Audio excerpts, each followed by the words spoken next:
Hello there, ladies and gentlemen, and welcome to another episode of CookieCast. Today on CookieCast, it's the Laces Out podcast. No guest this week. Guest predictions, no actual guest. Just me and Paul, manning it old school, and doing a damn fine job. Yeah. We're talking last week's games, the upcoming games, everything that's going on in the league, stats. It's all there.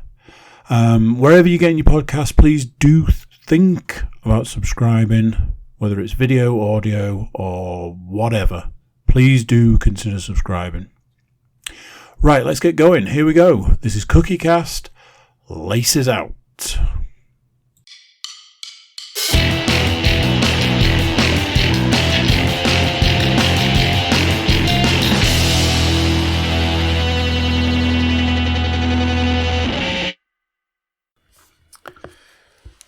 Recording in progress. Yep, it happens as quickly as that. We're all about the recording in progress over here on the Laces Out podcast, Yorkshire's #1 NFL podcast. For you YouTube watchers, you'll see a distinct lack of any former guest. I believe we've got some funky guest predictions and our own predictions. But I imagine a good place to start would be last week's predictions. See, I know podcasting.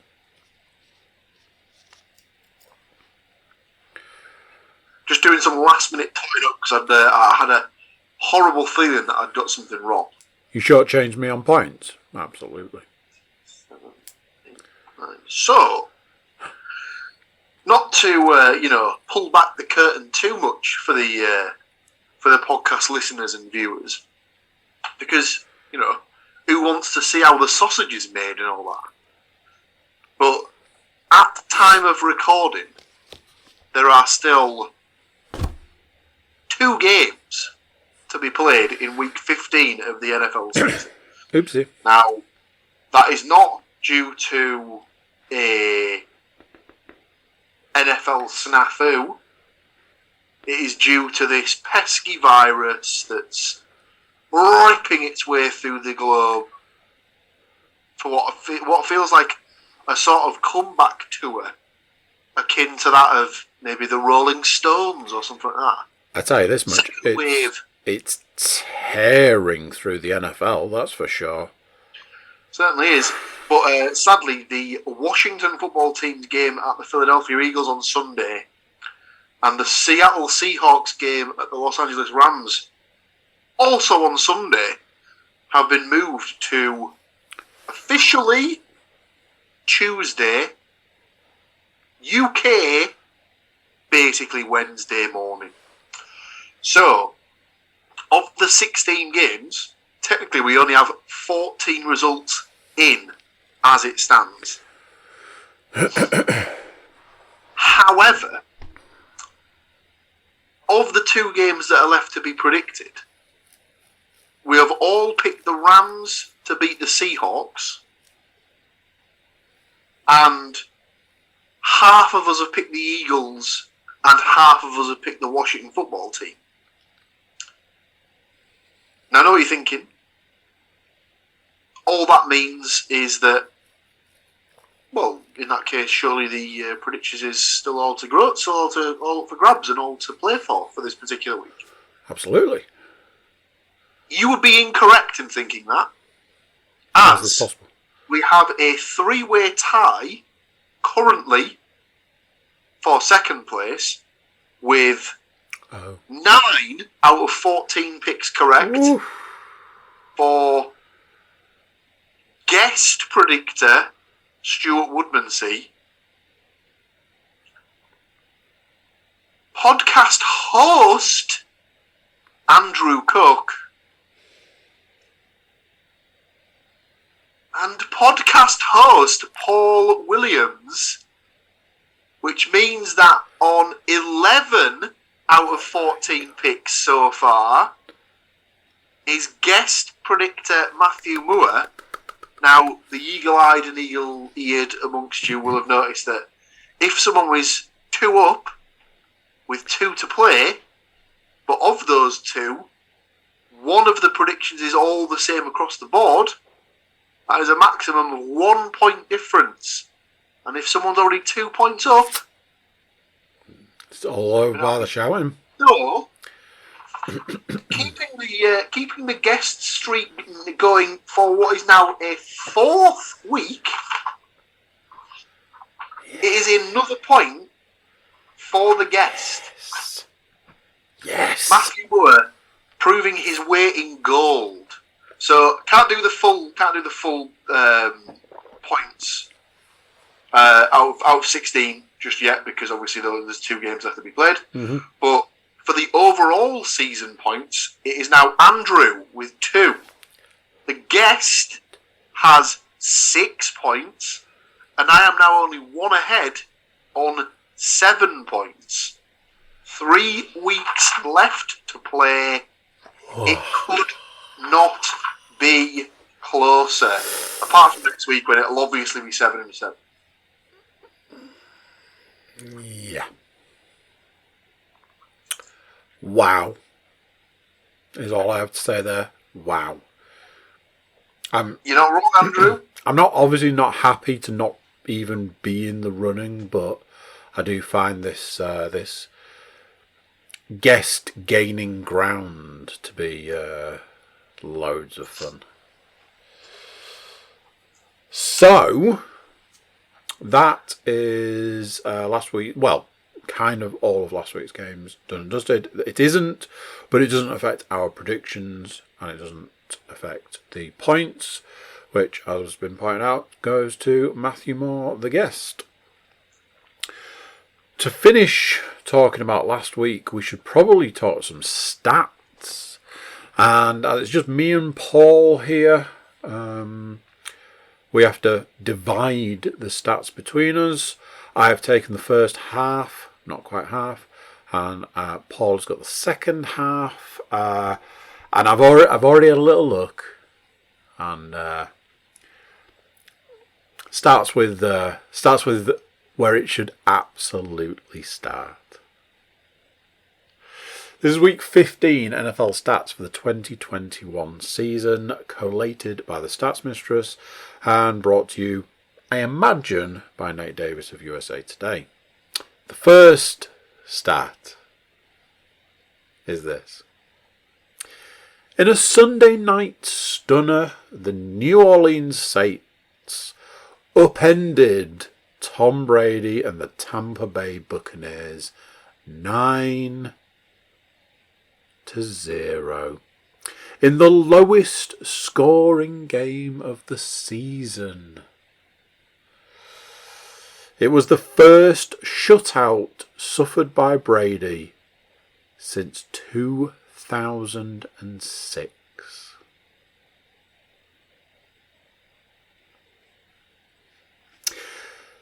The Green Bay Packers became the first team to qualify for postseason, putting a bow on the NFC North with Sunday's 31-30 win at Baltimore.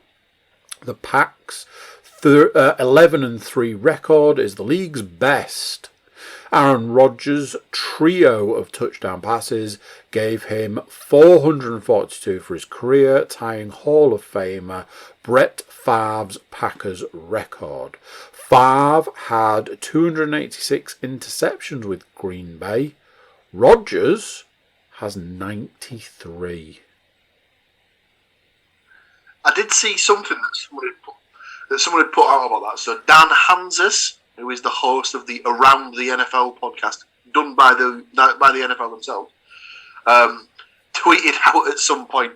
Can you imagine watching, being a Packers fan and watching Brett Favre set the franchise record for touchdown passes, and then immediately after he leaves, you watch the next quarterback then basically equal the record for the franchise touchdowns. And he said, "Yeah, that'd be nice." Said as a long-suffering Jets fan. Oh, No less. Jesus. I'm sure their time will. Number 3. However, a surprising fantasy community as Ravens quarterback 2, Tyler Huntley, playing in place of injured Lamar Jackson, outscored Rodgers courtesy of 4 total touchdowns, 215 yards passing, and 73 rushing. Saw a thing earlier in the week saying that people expect him to be quarterbacking a team in the new season. Probably not the Ravens, but it's weird because it's almost like he's, I don't want to say Lamar Jackson light, but they have basically just taken a quarterback who is basically just the carbon copy of their starting quarterback. Yeah. So good with his feet, but can also throw the ball. Yeah, strange. But that won't make those in Baltimore any happier. The Ravens, 8-6, having lost 3 in a row by a total of 4 points, a skid that's dropped them to the top of the AFC to also run status. Sunday was the second time in 3 weeks that coach John Harbaugh went for a 2-point conversion and win at game's end rather than settle for trying an extra point. Both gambles failed. Now, you and I have had this conversation off air to talk about the psychology around going for 2 points when it's unnecessary.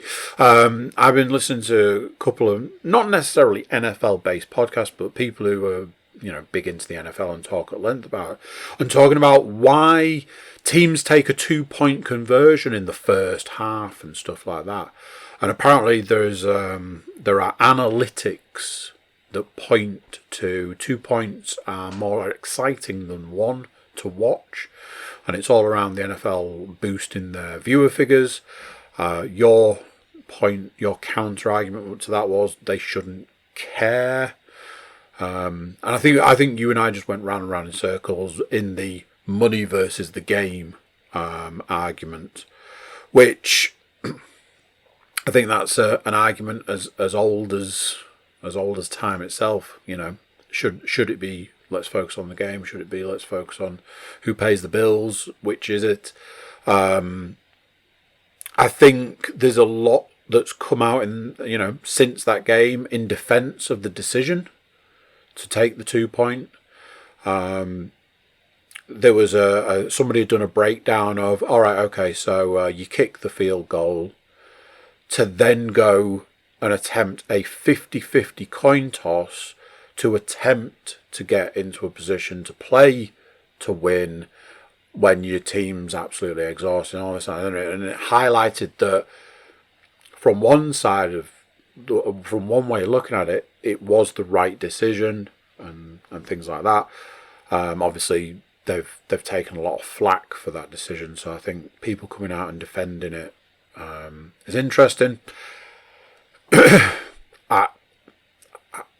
think I'd have gone for, like you said, they have arguably the best kicker in the league.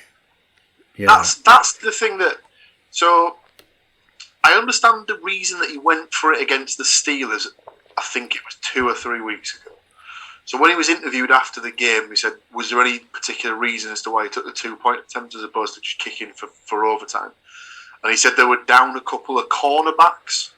So he knew they were weak in the secondary. So he knew that if it went to overtime and the Steelers got the ball, they were going to be up against it. Yeah. So I can understand the reasoning there, but I don't think they had a similar reasoning this weekend as to why they didn't go for it. So to me, it just makes no sense when you've got a kicker who I think in his entire career has only missed 1 extra point. Yeah. I think ever. Yeah. Yeah. It's that thing that when you look at the percentage of successful 2-point conversions, I don't think I would ever gamble on it. It's just such a low percentage. Especially them, because I think it said at the time, it was they were either 2 for 8 at the time, and it's obviously now 2 for 9, or they were 2 for 7 at the time, and it's now 2 for 8. Yeah. But, so if you're batting at, 25% or less, when you've got a 99.7% or whatever it works out as for his extra point conversion ratio, then it just, to me, it was a very strange option, because then obviously the upshot of that, of them missing the 2-point conversion, was the fact that they then ended up having to go for an onside kick, and then you run the risk there of potentially getting another injury. Yeah, and they have or your special teams. Yeah, they have terrible conversion rates as well. I was just having a quick squiz through to look ahead to see if there's any mention in the stats about the Panthers auditioning kickers before starting the game, which was just like, and how they were doing a lot of stuff because they didn't have a kicker to rely on, stuff like that. This is a good one. The Lions win over the Cardinals might qualify as the biggest upset of 2021.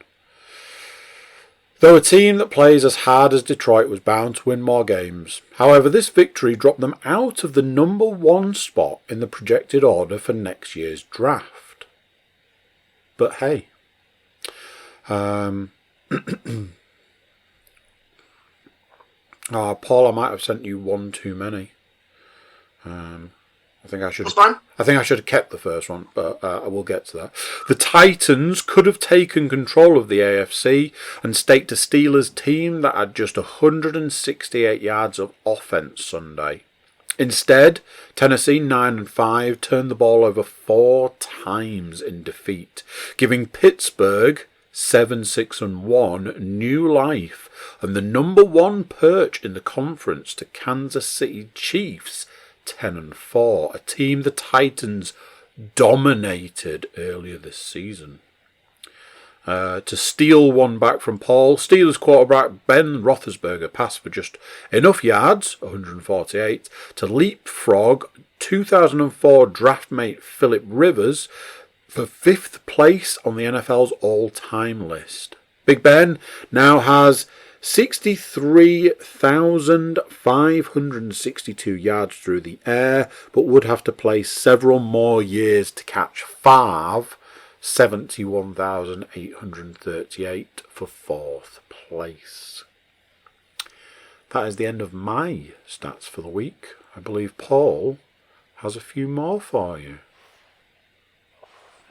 I certainly do, Mr. Cook. So we continue on with 7th-year running back Duke Johnson, who'd been relegated to the practice squad carousel earlier this season, enjoyed a career day for the Miami Dolphins on Sunday. His first NFL game with 2 rushing touchdowns and first bypassing the century mark, 107 rushing yards. Johnson's effort came at the right time, given the Finns' recent COVID-19 issues in their running back room. Next one, the Jets, 3-11, were officially eliminated from playoff contention with this week's loss. I mean, I still thought they were right in with a shot. Oh, it was real close. Just on a knife edge, wasn't it? And stuff like that. You'll be shocked to hear they last qualified for the postseason in 2010. This, therefore, is the longest ongoing drought in the league, and their 11-year absence matches the worst stretch in franchise history, which previously took place between 1970 to 1980. So, I mean, that can only mean that grey skies are going to clear up. You know, put on a happy face, Jets fans, because your time's coming. And it's going to be nothing but sunshine and rainbows and Zach Wilson throwing 50 tuddies a season for the next 7 seasons, Unfortunately for you guys, he will be doing it in a different country, in a different team. But we'll see. We'll see. Indianapolis Colts running back Jonathan Taylor, who leads the league with 1,518 rushing yards and 19 touchdowns, definitely deserves to remain at the forefront of the MVP conversation after running over Bill Belichick's New England Patriots for 170 yards and a touchdown. Taylor's 11th consecutive game scoring on the ground. Yeah, he's looking pretty tasty. Yeah. The end of New England's 7-game winning streak not only cost the team first place in the AFC, it sets up a battle, and a mouth-watering battle it is, for first place in the AFC East, with next week's rematch against the Buffalo Bills, 8-6. Cannot wait. Oh. Cannot wait. Remember the untimely obituaries some were writing about the Chiefs? After Thursday night's comeback win in overtime over the Los Angeles Chargers, coupled with losses by the Titans and Patriots, the two-time defending AFC champions now own the inside track to the conference #1 playoff seed again. Yeah. Stranger things have happened. After his 10-catch, 191-yard, 2-touchdown night in LA, Kansas City's Travis Kelce posted his 6th consecutive 1,000-yard receiving season. Greg Olsen is the only other tight end to manage that in 3 straight years. Did I see something earlier about Travis Kelce being flagged on a particular list? Ooh. I saw a post that said it looks like the virus has entered Kansas City. Well, Chiefs placed Tyreek Hill, 6 others on reserve COVID-19 list. There you go. And that's Tyreek Hill, tight end Blake Bell, linebacker Nick Bolton, cornerback Rashard Fenton, offensive lineman Lucas Niang and Kyle Long, offensive linemen Lucas Niang and Kyle Long, and safety Armani Watts were also added to the list Tuesday. The news comes a day after the Chiefs put star tight end Travis Kelce, kicker Harrison Butker, and defensive back Charvarius Ward on the COVID-19 list. Oh my good God. Yep. They have been ravaged. Yep. The NFL's updated COVID-19 protocols have made it easier for players to return from the reserve/COVID-19 list, provided they're vaccinated, asymptomatic, and test negative twice within 1 day. So, not guaranteed that they'll miss the weekend's games. They've obviously got until Saturday to come out of the protocol. Yeah. Returning to the stats, New York Giants running back Saquon Barkley entered Sunday with 779 career touches without a fumble. He finally coughed it up in Big Blue's 21-6 loss to Dallas. Yep. All good things have to come to an end, don't they? But it's that thing. Slightly somber note to finish, but, you know, something that we can all hang on to, I suppose, at the end of this. With Christmas upon us, good time to remember what a violent game the NFL is, and to keep Chargers tight end Donald Parham, Jets safety Elijah Riley, and Broncos quarterback Teddy Bridgewater, all of which were carted off in Week 15, in your thoughts? They all looked not great. No. The Donald Parham one, especially the Chargers tight end, was awful. He was just lying in the end zone, and his arm was just in the air, and it was just fixed in a position. It was awful. Just not good at all. But apparently he has since. I think he's since either been released from the hospital, or he'd sent out a tweet or something to say that he was, feeling loads better as about. So that's a good sign. Yeah. Obviously, it is a violent game, and it does have certain effects that go with it, unfortunately. And it's at times like this, it's a stark reminder of those issues. So that's last week, week 15, in the books. It's done and done. Something I wanted to run past you. If you had to pick the Super Bowl now, with everything that's gone on, with the way the games have gone, with the way the league's gone, if you had to pick the Super Bowl now, where would you go? I've had this conversation a couple of times this week with various people. Like, often conversations start in that. I mean, it's anybody's game. You know, these teams are starting to shine. I saw something a few weeks back where somebody said that they believe, as an NFL fan, that this is potentially the best season there's ever been, purely because there hasn't been that one team that, you know, let's face it, that New England Patriots for the last 20 years kind of situation, where there hasn't been a clear out and out winner all the way through the season. A lot of the time it's been anybody's game. We've seen some insane defeats of teams that are like, oh, this team's a juggernaut. Oh, they're that much of a juggernaut that they get beaten by a weird team. Strange. In some ways, I would agree that this is potentially one of the best seasons. You know, we all love I actually quite like that team. It's not my team, but I actually quite like that team, and they're doing really well, and they're Super Bowl bound. We all enjoy a season like that, but this season has been so open. So I know we've got an extra week or extra game this season, which might have affected things, but I don't think I've ever known a season get to week 15 before for a team to be in the playoffs. No. I don't think it's ever been that late. No. Or I don't think we've ever been 3 weeks away from the end of the season and only one of the playoff spots is actually sewn up. No. That's crazy. I certainly can't remember a time where we've got this far through the season and still been wondering who's going to go to the playoffs. Exactly. From a Super Bowl pick, obviously, if we go back to the start of the year, you said Bucks Chiefs, I said Packers Bills. I think I'm still pretty happy with that. I'd maybe change the Bills, but if you look, the Packers are the current number one seed in the NFC. And you would argue that the games they've got left on the schedule, they'll probably still be the number one seed when it comes to the end of the season, because they've got the Browns on Christmas Day, and the Browns are still going to be a bit COVID-y. Yeah. So I still think the Packers will get there on one side.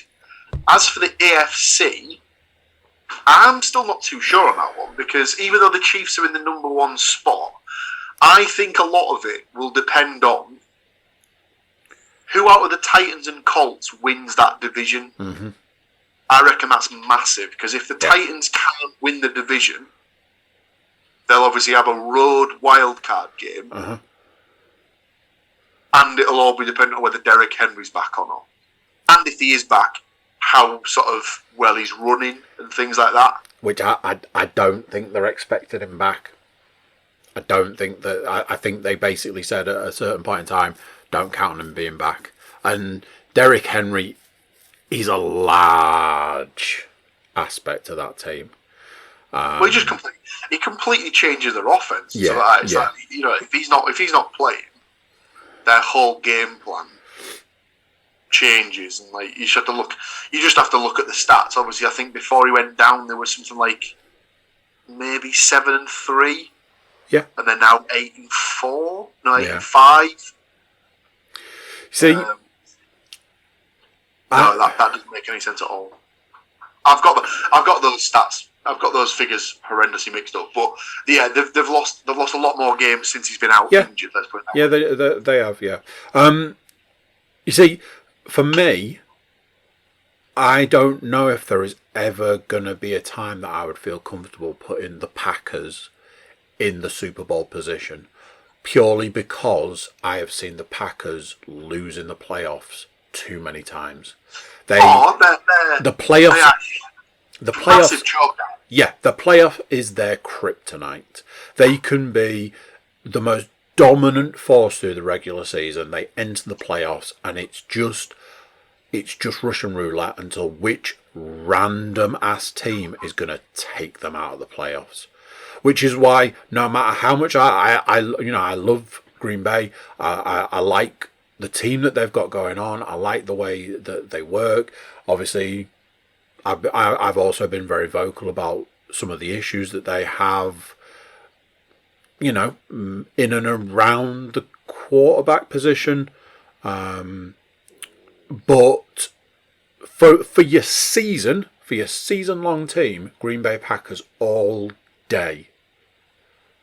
Playoffs, I wouldn't ever go anywhere near them playoff-wise because I've just seen it too many times. Weirdly, there was a point in time where I was asking if I could take one of my Super Bowl picks back.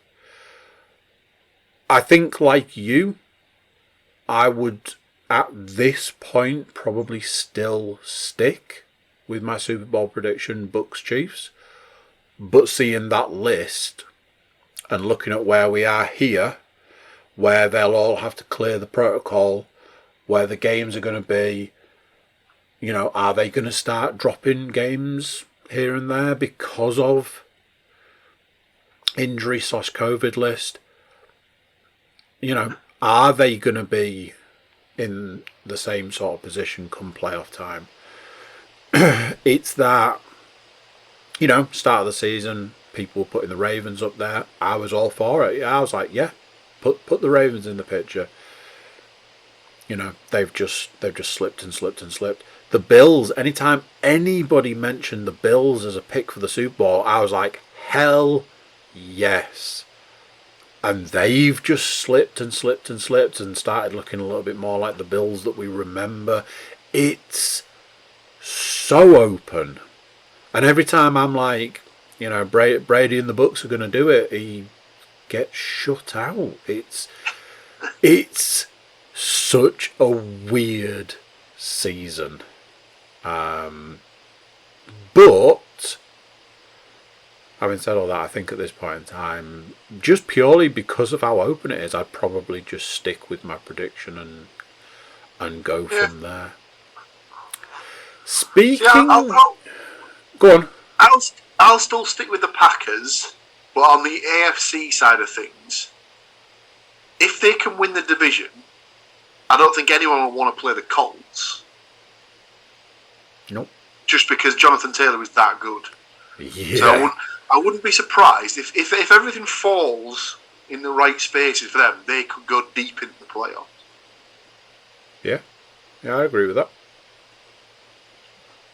Packers Colts would be a fairly decent Super Bowl, I suppose. Who knows? It would.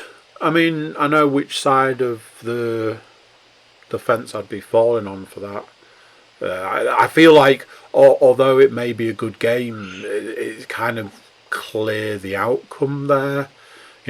I've always wanted that Super Bowl where you look at it and you go, I honestly don't know who's going to win, but out of the two teams that are playing, I don't think I care because it's whatever comes of it, it's going to be an absolute monster game. That's the Super Bowl you always want. We've had far too many years of, for fuck's sake, the Patriots are in it again. I mean, if you were to ask anybody, I'm pretty sure the answer would be the Super Bowl that nobody wants to see will be the Buccaneers versus the Patriots.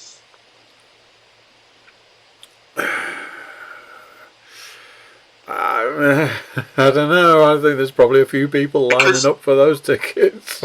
No, because if you think about it, that's one where no matter which way you slice it, you can't win because either Brady gets another ring or Belichick gets another ring. Yeah. Oh yeah. Yeah. So I've noticed how all those Patriot fans that were like, the Patriots are shit again. Okay, cool. Well, Brady was our man. It wasn't the team. Brady was our man. So we can secretly be Bucks fans and still feel like we won the Super Bowl. All of a sudden, those Patriots fans are like, wait a minute, the Patriots are still good. Cool, we can still support our own team. So many people are talking like MVP candidate, Super Bowl contender, Belichick's done it again. I'm like, yeah, can we not? So look forward to that in the coming weeks. Right, let's talk predictions, and I can't say 100%, but I believe there was mention of a random guess prediction. Well, if I was to do this, you may notice there are 4 sets of predictions in this book. 4. So obviously myself and Mr. Cook have provided our picks for the week. As he's on a bit of a roll, Matthew Moore has also provided some picks. Really? I like it. And supplying a first guest predictions of the season. First time ever. Stuart Woodmansey has put his glorious lady wife, Sarah, up to the plate, and she has, let's be honest, she smashed it. She's absolutely smashed it. She has given the predictions. They look prediction-like. Therefore, shall we dive in? Let's do it. Let's get in it. So, first game of the week, Thursday night football. There was a discussion last week. We didn't know whether this was going to be the last one of the current slot. I was convinced there was at least one more. So we've got the San Francisco 49ers travelling to Tennessee to take on the Titans. Mr. Andrew Cook is out on his own on Titan Island. Points on the board. Love it. Both me, Matt and Sarah all picking the hot hand 49ers. Matt also has maybe got a little side money on this, as he may have backed the 49ers to win the division as a rank outsider. Obviously, we'll be pulling for a Seattle Seahawks win tonight to keep the division much closer. Always pulling Next up, for Seattle. we move to the Christmas Day games, of which there are 2. The first is the Cleveland Browns travelling to Green Bay to get spanked by the Packers. I think is the safe bet on this one. Shock horror, we've all picked the home team Packers. Which number quarterback will they be sending out this week? Who knows? It'll probably be the kit man or something like that at this point who'll be taking snaps. The ball boy will be taking the... Yeah, not amazing. Good. The late window Christmas Day game is the Indianapolis Colts travelling to the desert to take on the Arizona Cardinals. 50-50 split on this one. Cardinals fans Andrew Cook and Sarah Woodmansey going up against Indianapolis Colts fans Paul Williams and Matthew Moore. I think we can all agree that's going to be an absolute banger of a game. Yes, please. Type it. Next up, so then we move to what is Boxing Day over here. I don't think they refer to it as that in America. We have the New York Giants against the Philadelphia Eagles in a game that no one really cares about. We have all picked the Eagles. We've then got the LA Rams at the Minnesota Vikings. Sarah obviously likes to scowl a bit as she's taken the Vikings in this one, whereas the 3 lads have taken the Rams. Next up, it's game of the week potentially. Right, it's the battle for first place in the AFC East. where the Buffalo Bills travel to New England to take on the Patriots. Patriots Island is inhabited by Mr. Cook, Mr. Moore, and Mrs. Woodmansey. Whereas obviously pulling for those Bills to get back up into the playoff race, to get back up into the Super Bowl race, it's this guy. I believe in Josh Allen, and he will get the job done.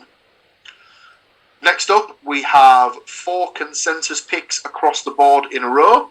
We've all taken the Bucks to beat the Panthers, the Jets to beat the Jags, the Falcons to beat the Lions, and the Chargers to beat the Texans. If there's any great shockers there, I think they're all fairly well-fancied teams. Next up, we've got a 50-50 slot again. We've got the Baltimore Ravens taking on the Cincinnati Bengals in a AFC North showdown. Both myself and Sarah have picked the Bengals to get the win here, whereas Andy and Matt are on the Ravens. Next up, we have the Chicago Bears travelling to Seattle to take on the Seahawks. We've all taken the Seahawks in that one.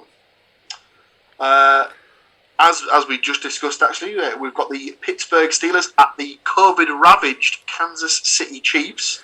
Obviously, keep an eye on that situation as it might affect the Chiefs team when we get to the game. But as it stands at the moment, we've all taken the Chiefs in that one. Last few games to go through, we've got the Broncos at the Raiders. Both me and Andy are on the Raiders for this one, whereas Matt and Sarah have taken the Broncos. We've then got the Sunday Night Football, which is the Washington football team travelling to Dallas to take on the Cowboys. We've all taken the Cowboys. And the Monday Night Football, the last game of the week, provided there's no rescheduling for COVID or that. We have the Miami Dolphins travelling to New Orleans to take on the Saints, and we have all backed the Saints. 16 games, 16 points to get that one precious overall prediction point that anyone who's anyone is clamouring to get going into the final 2 weeks of the season. Interesting. Very interesting. I can only imagine I'll end up winning this week to really add some spice to the rest of the predictions. And obviously, you know, I love a win, don't I? So, last week's done and dusted. This week's predictions are in the bag. Can there be anything else? Or is it any other business? So there's only really one thing that I think we can discuss, and I'm pretty sure it hadn't happened at the time of recording last week, but the Jacksonville Jaguars sacked their head coach. So yes, they did. A news report came out, I think it was towards the end of last week, where ex-Jags kicker Josh Lambo had said that in practice or in training camp or something like that, Urban Meyer just apparently went up to him and just booted him. And he was like, dude, what the hell, don't kick me. He was like, I'm the head coach, mother. If I want to kick you, I'll kick you, blah, blah, blah. And then obviously there was the whole situation earlier in the season when they played Cincinnati, and he was caught, or he was pictured in a nightclub dancing provocatively with a young lady. There were other things that had come out about in interviews. He'd been asked if he was interested in taking the head coach's position at a college team, and he didn't exactly distance himself from those claims. It's all in all, it's been a bit of a shitstorm for Urban, I think, and yeah. Can't really see him getting another shot at being a head coach in the NFL somehow. No, absolutely not.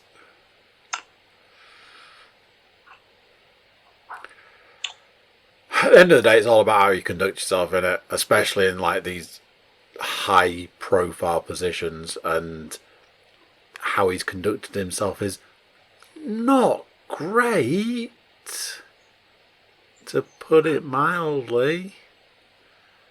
So, yeah. I mean, obviously, you don't want to see people losing jobs and stuff, but I think the Jags have probably made the right decision there. I think it's all coincided with their season basically ending. He was very much on borrowed time, and what a couple of different people had said in interviews that I'd read is that they were very much at that point where how much longer do they want to give him to potentially ruin Trevor Lawrence more? Yeah. And it was that thing of, they probably need to be careful with that. Yeah. So. Yeah. Well, like I say, it's all about how you conduct yourself, and when you conduct yourself poorly, then, writing's on the wall, innit? Anything else from you? Or the news? I have nothing else, sir. I don't think I've got anything. Like I said, I did want to just go over how we felt about our Super Bowl predictions. It might be good to get some of the other the guest predictors back on and see if they want another shot, redraft. But that's something to ponder for the future. There we go. That's that. NFL football in the bag. We here at the Laces Out podcast are going to wish you lovely people fantastic Christmas, wonderful New Year. In theory, we'll see you at some point when we can fit it in. I dare say there'll be a week 16 roundup, week 17 preview. I'm sure. So that's that. Merry Christmas, one and all. Thank you to you, sir, for joining me, taking these lovely people through the world of the NFL. And I will catch you next time. Tatty bye. So there we go. What do you think to that? Not too bad. Just me and Paul. We get the job done, that's for sure. Big thank you to everybody who's been listening along to the Laces Out podcast through the season, through this year. Long-time listeners, first-time listeners. We love you all. Merry Christmas and a Happy New Year. Although we should be seeing you before New Year. So, Merry Christmas. If you want to subscribe, there'll be a subscribe button just there. Click it and become a member of the CookieCast crew. You can also check out our website, thecookiecast.com. There's ways of getting in touch with us, so you can drop us a line and let us know how you're getting on. That is it for this one. Until next time, I'm going to say bye, and I'll see you then.